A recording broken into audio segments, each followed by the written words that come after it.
All right, welcome everybody. I want to thank everybody for coming out. I know we had a change of venue, so we're in a new spot than when we originally had planned, but thanks everybody for coming. Let's go ahead and get started. So my name is Orlando Gonzalez, and I just have a couple questions. When you think about modifying your truck or doing all those different kinds of pieces to take you different places, you end up having the type of questions where you would say, where do I want to go? Can my vehicle get me there? And if I do want to go somewhere that's off-road, what do I need to do to my current vehicle to get me to where I would like to go? So that's basically what this presentation is about. It's about the ambition and the having the goals to want to go somewhere special and have the vehicle to get you there and obviously get you back.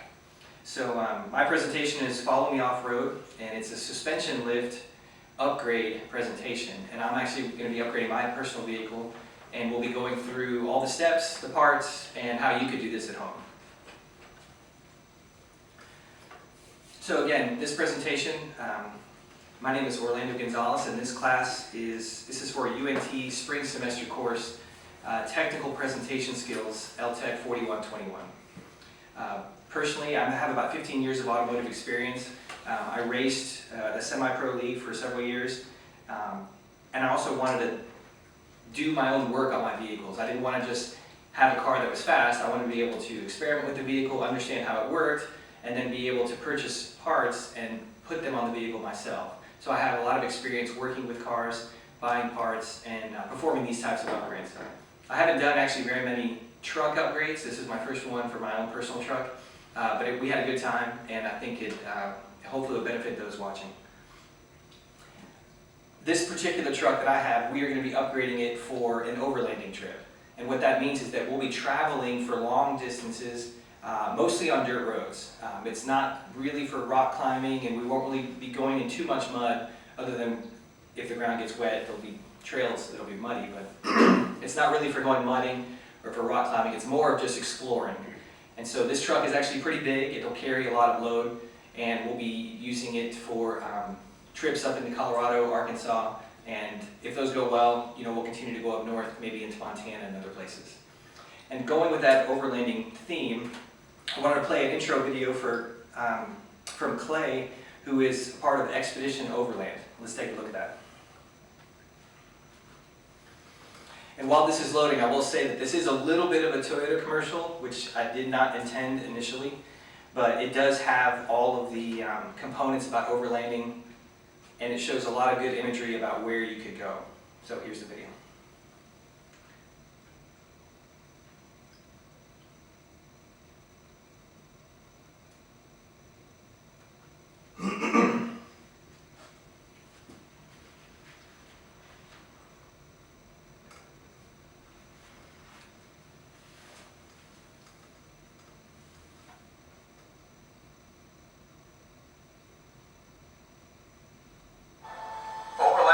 Is exploring the world by vehicle.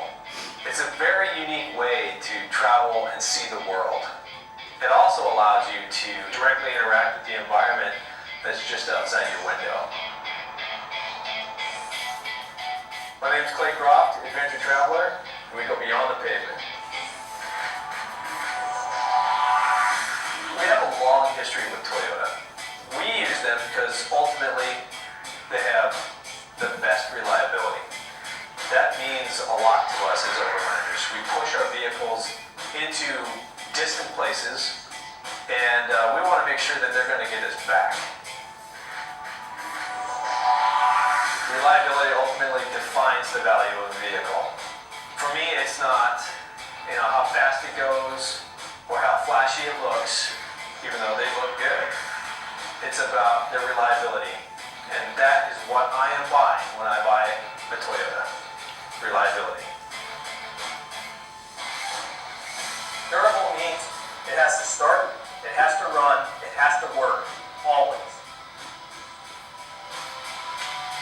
I've experienced durability in Toyotas from old Land Cruisers that just keep running to brand new ones that can drive around the world without ever getting a single check engine light. That is durable, that is engineering, that is heart and soul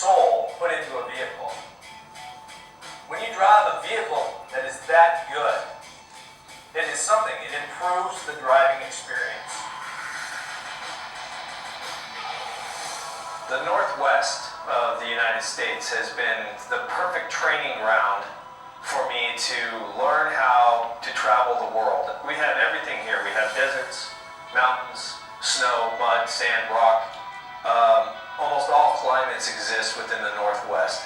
And being able to interact with them growing up, learning to do what I do, prepared me to travel the world. To the high deserts, to the freezing winters, a Toyota has always started and ran and got me home.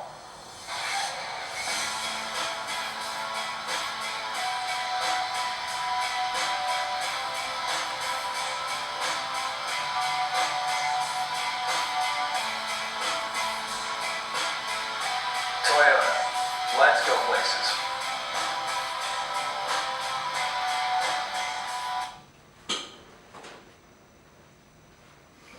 Okay, well, I hope you guys found that to be entertaining. I appreciate Clay and the Expedition Overland crew. It's also pretty inspiring. You can see the images of where those people went.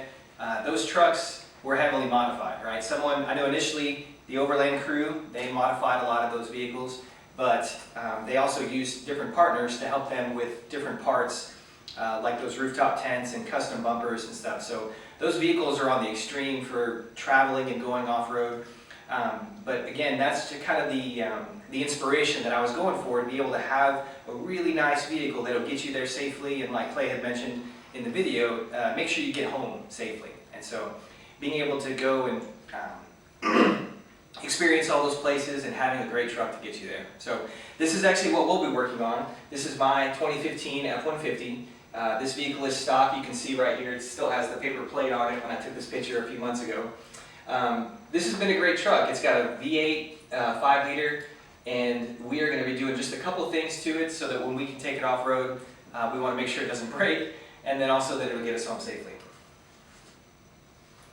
So first I'd like to talk about being safe. Upgrading a vehicle and taking it apart and using different pieces. We always want to make sure that we have the utmost safety. Try to work on one wheel at a time. If you only have one jack, to be able to, you just go to all four corners. Make sure you block the other wheels, apply the parking brake, and make sure that your tools and all the pieces that you'll be working with, you have a clean environment that's safe. And then obviously, just take your time. I think that part of the experience of having a truck and performing these upgrades, especially when you do them yourself, it's an experience. I did this upgrade with my sons.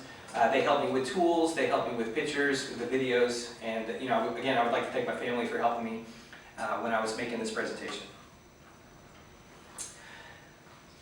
So again, we're going to start here with a little bit of a tool list. You're going to need a floor jack, and you're going to have to make sure that you can safely get the vehicle off the ground. I have a hydraulic lift. The floor jacks actually will help hold part of the suspension.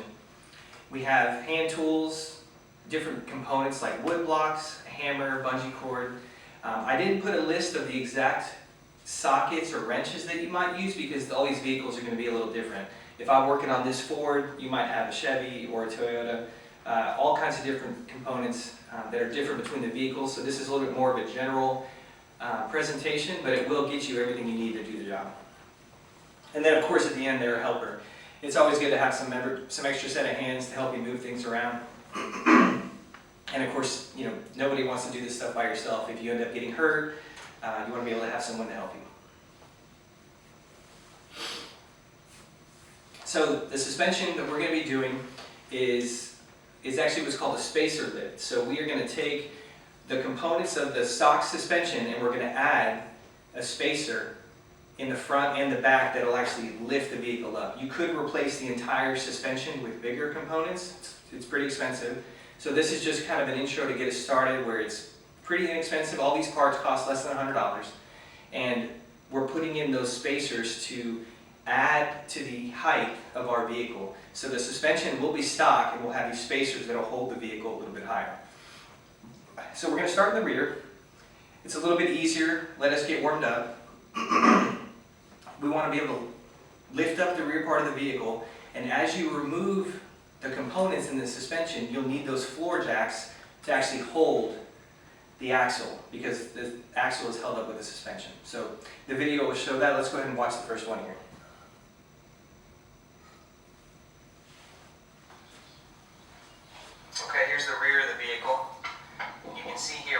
the spacer in here.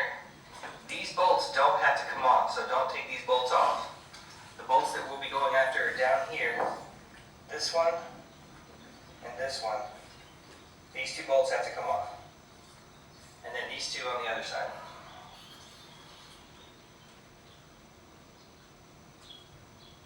Right here.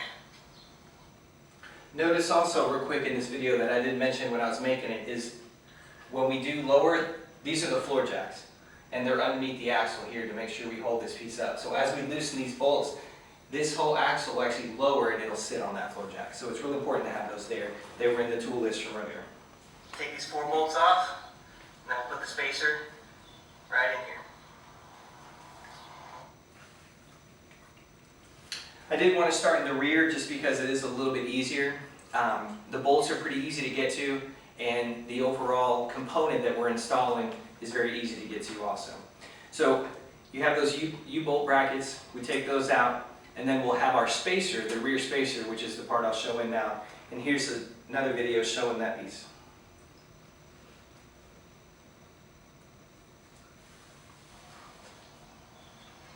Okay, so we've removed the previous hangers, and now we're going to insert our block. This goes right here in these holes.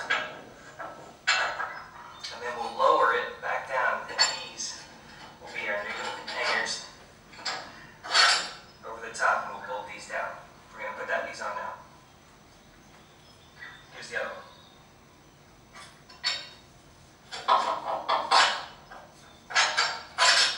There we go. There's the new saw. We'll tighten it down now.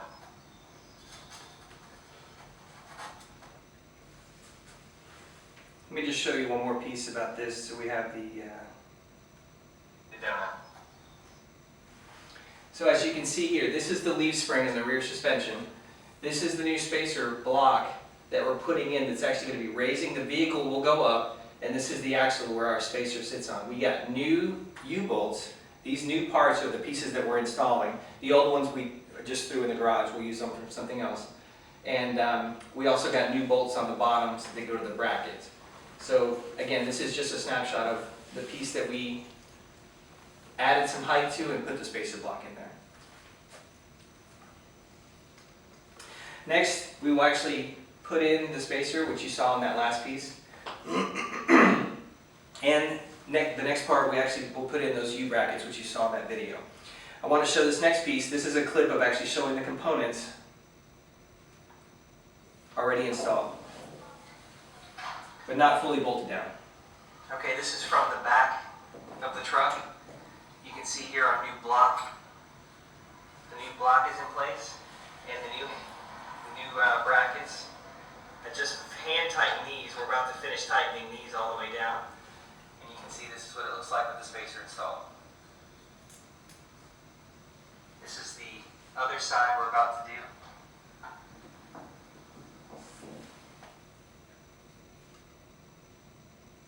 Again, on the other side, I wanted to point out, so this is the stock piece. These are the other U-bolts on the leaf spring. There's no block, and you can tell these are just a little bit shorter. And so these are the components we took off. So essentially, we removed these 2 brackets. There's just 4 bolts, and then we put in the new spacer and retightened down the new bolts, and that's it. Pretty straightforward for the rear. Here's another quick snapshot of the other side.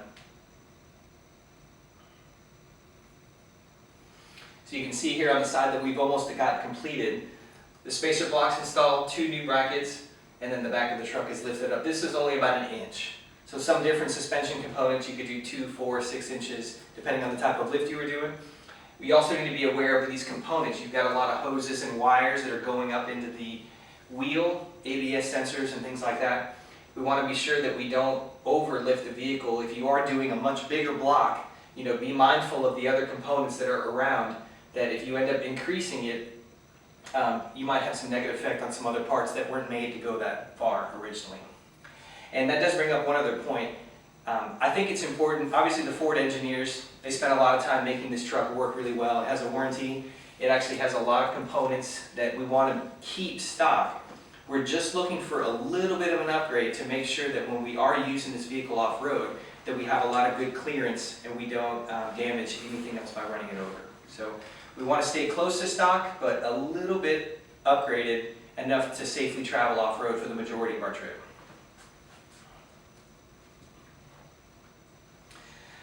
Also, after the components are bolted down, this is just a quick video. I wanted to show you the jack that I was using. I have a special air compressor fed scissor jack that I use to lift up the vehicle. I got that part from my dad, and this is how that component works. You see it here. All right, go for it.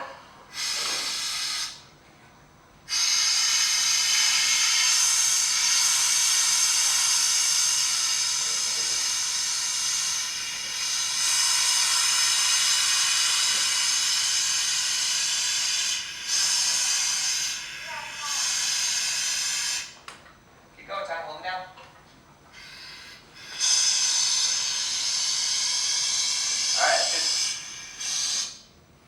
So this is a special jack. It actually will lock out in this lever position, and it fills up with air, and that's how we lifted it up on the back part of the frame. So this suspension on the rear is completed. We've done both sides now, and you can see we've got a considerable lift here from the vehicle being a lot higher off the ground. You'll notice here with the wheels back on that we do have some good clearance now off the rear. If we were to roll off like a rock or on a trail, we won't be scraping the back bumper like we were before. Even though it is only about an inch, it will be adding a little bit of lift to the vehicle. Another component you would want to be mindful of is that as we do travel for several days or maybe a week at a time, we're going to have a lot of stuff in the back of this truck. And so that extra height that we're looking for, it might be offset a little bit with a little bit more weight. If I have a lot of food, a lot of camping gear, hiking, bicycles, things like that, those are the normal things that we would carry. We don't want the extra load to be dropping the vehicle too far, so it helps to be a little bit higher.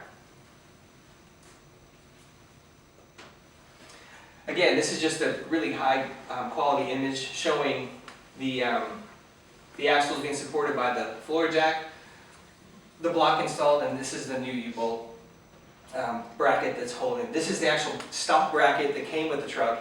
We reused that piece and just used the new bracket piece and new bolts. And then obviously the block's already installed. Okay, so the rear is pretty easy. I hope you guys are feeling good about your project and still feeling excited.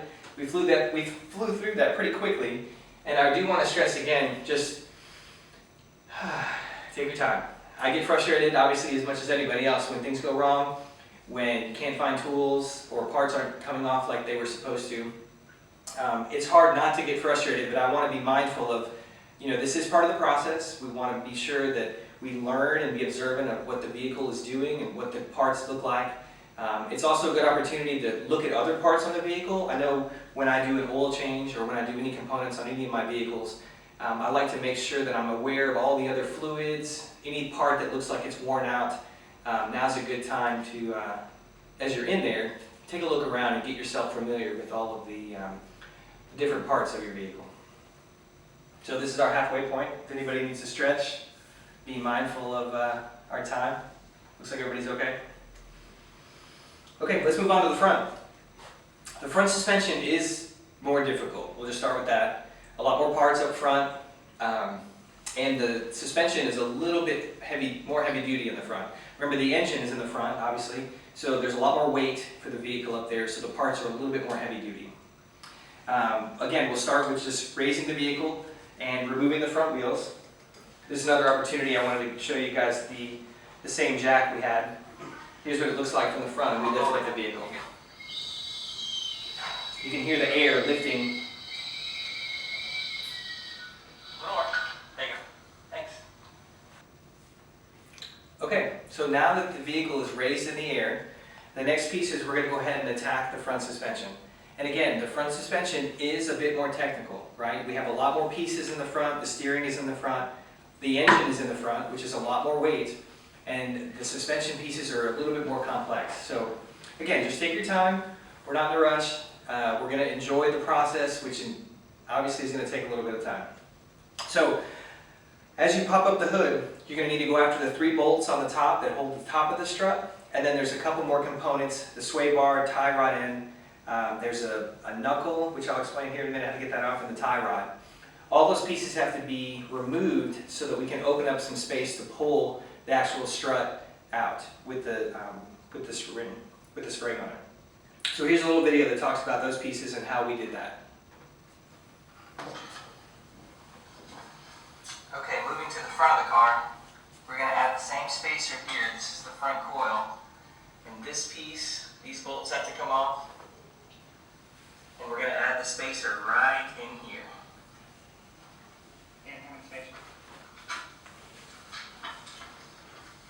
This is the spacer coil that's going to go right up under into this space.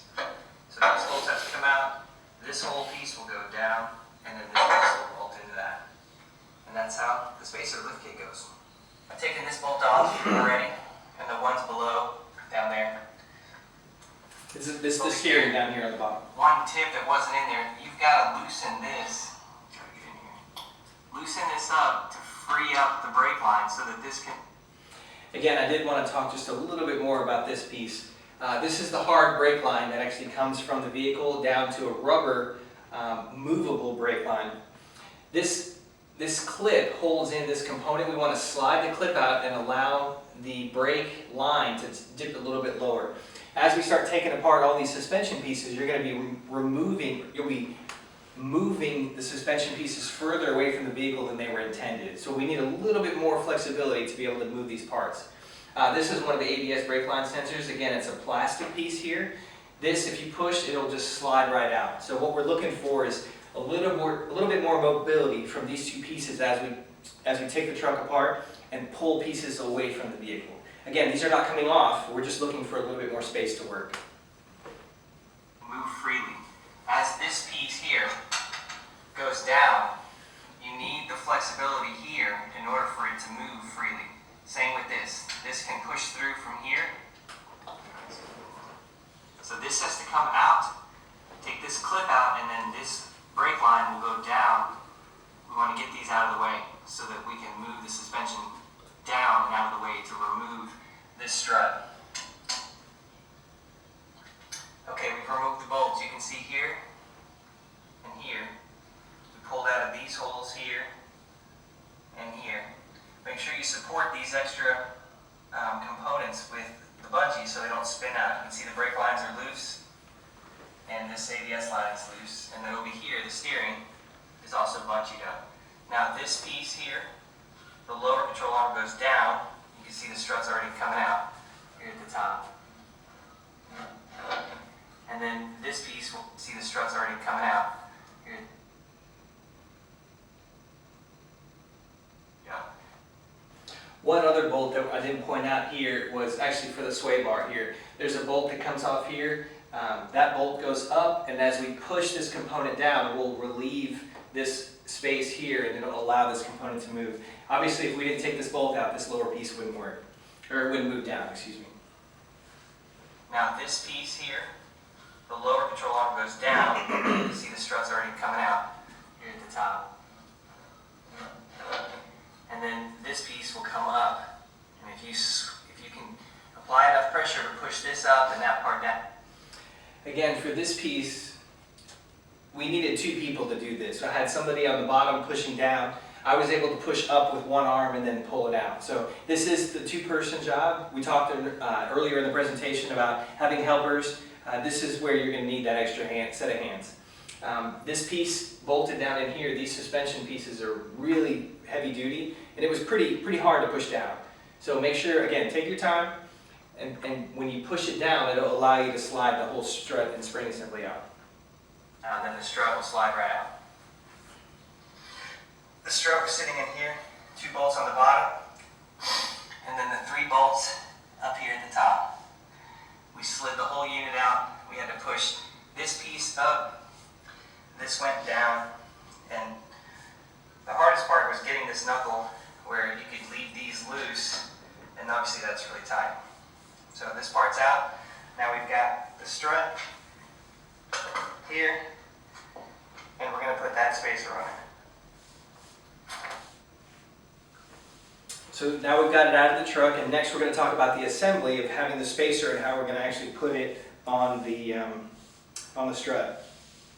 When we do get to the strut, we're not going to take the strut assembly apart. That spring is under a lot of load, and when it was assembled, there's a machine that actually compresses the spring so that you can tighten all those bolts together. I do want to make sure I stress, don't take that apart. We're just adding a component on top of an existing stock component.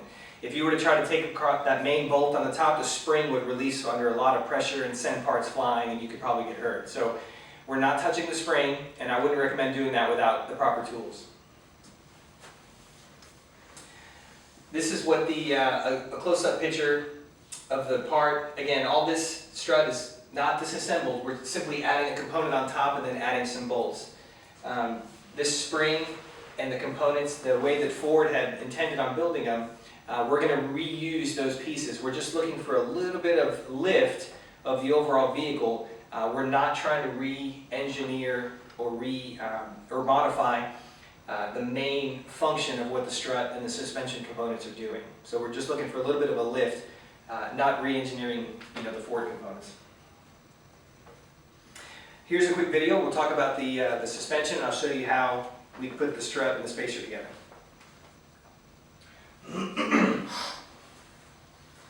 Alright, here's the strut. It's pulled out. The spacer that we bought goes right up on top here, just like that.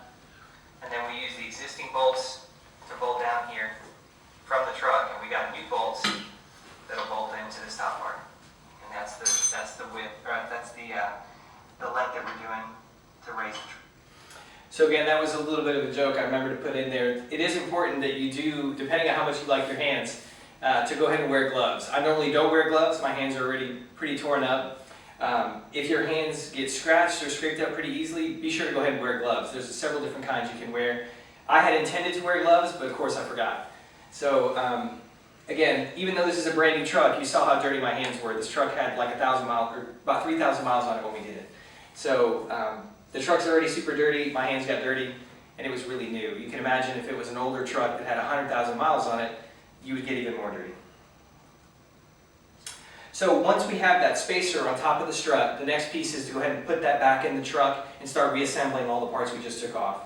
You'll find that the way the variation, let me go back for a second.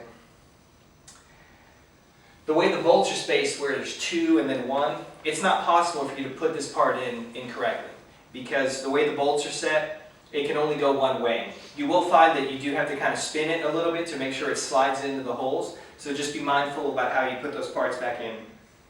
We want to reattach the ball joint, the tie rod end, and the sway bar. All those pieces that we took off, we'll be careful, nice and slow, put them back in the way they came. All the bolts should be nicely organized. I did have a picture that I forgot to put in, but it has these little buckets that I like to use, and they're little boxes, and we put little pieces of each one. So certain tools, certain bolts, and then certain nuts that are associated with those bolts, they go in separate containers. So be sure to have some way to organize your tools and the parts so they don't get scattered everywhere. Here's a quick video of the reassembled components.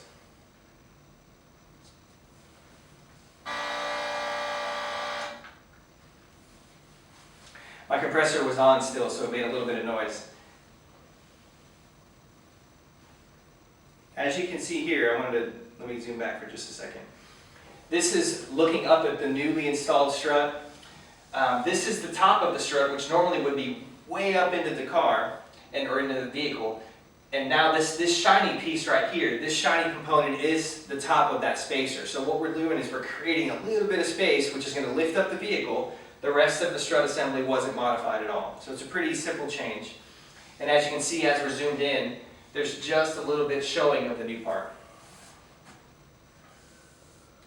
Next, you'll see there's several other bolts. All the other pieces that we worked on, we put the brake lines back together, ABS line is back in, the sway bar is bolted down, the steering knuckle, you notice the bolt there, and then the bolts on the bottom. This is the view from the bottom of the bottom part of the strut assembly. Whoa. Those 2 bolts holding that together. That's the sway bar, and again, we put this end link back in and put that bolt back on. So there wasn't a lot of pieces, but again, be mindful of all the parts we took off. We shouldn't have anything left over. Again, after we double checked all those pieces, we made sure everything was tightened down back to specification of how Ford had it documented. We can tighten everything back down, and then that was just the one wheel. Obviously, we then move over to the other side. You'll find that when you first start, it is a little bit more difficult as you're figuring out where the pieces are, but then after you've done one side, the second side is obviously the same, and you're much more quick as far as which pieces you know to take off, which order, things like that. So again, just wrapping up, we finished the front suspension. The rear suspension was really easy. You saw we kind of flew through that part. Spent a little bit more time and several more videos on this side of the front of the vehicle. Make sure, just look as best you can to see all the parts that you've touched. Make sure everything is tightened down. Double, triple check all your work. You definitely don't want to be driving down the road and have any of these parts fall off. Once everything's tightened, make sure the wheels are tightened. And I like to do just a really easy around the block kind of drive to make sure that the vehicle rolls, there's no sounds, it's not doing anything crazy. You want to make sure you take your time again and just kind of view as the vehicle is experiencing this new upgrade that you don't have any adverse effects from the change. Again, put the wheels back on, we lower the vehicle to the ground. Just double check any tools. This is that chance to pull those little buckets out. Make sure you don't have any tools around you. It's always a good idea to keep your area really clean. Those helpers that we talked about, if they're not actually doing something, they could be helping to clean up some of those tools and making sure that we don't leave anything under the vehicle. Again, check for bolts, any leftover parts. This was a pretty simple install. We reused a lot of parts. There shouldn't be any pieces left over. Other than those U-bolts that we used on the rear, there shouldn't be any leftover bolts. If you had anything on the ground, we messed up. Let's go back and review the pieces and making sure that everything was tightened properly. Also for the front suspension, because we did change so many of those components, we want to make sure that the car gets aligned. You can take it up to your shop and making sure that as we took the whole suspension apart and tightened it back up, you'll need a little bit of that fine tuning to make sure that the vehicle will drive straight down the road, especially on the highway. This is just a quick shot about the overall lift of what we received from our upgrade. This is the front of the vehicle facing that way. This is the bumper as it meets the fender. So before we did this change, you can see here we were just about 27 inches or so, and this tape measure goes all the way to the ground. I didn't move the truck at all. We just kind of lifted it up, put the parts, and lowered it right back down. It didn't actually move forward or backwards. After the install, you can see here, we got almost to 30. Again, this is the same line. So normally with trucks, especially the Fords, they have a little bit of, they lean forward towards the back. I think it's to help offset some of the weight so that the back of the truck can sustain a little bit more weight, or if you're towing.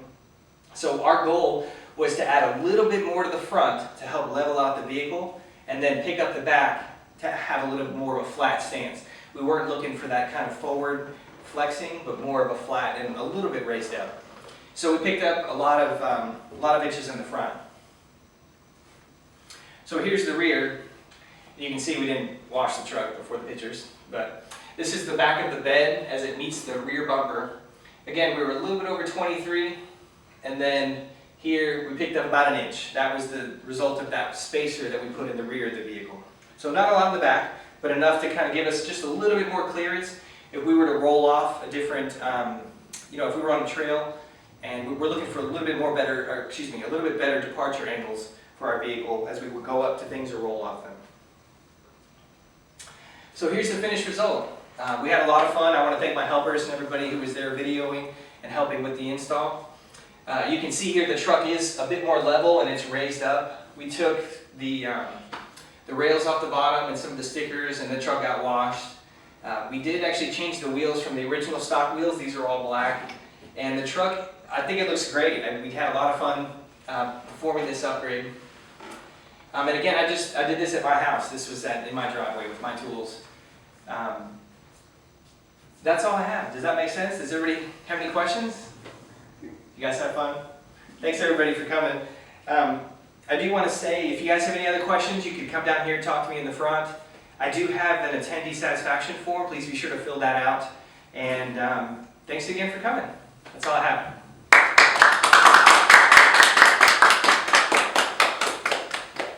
Grr.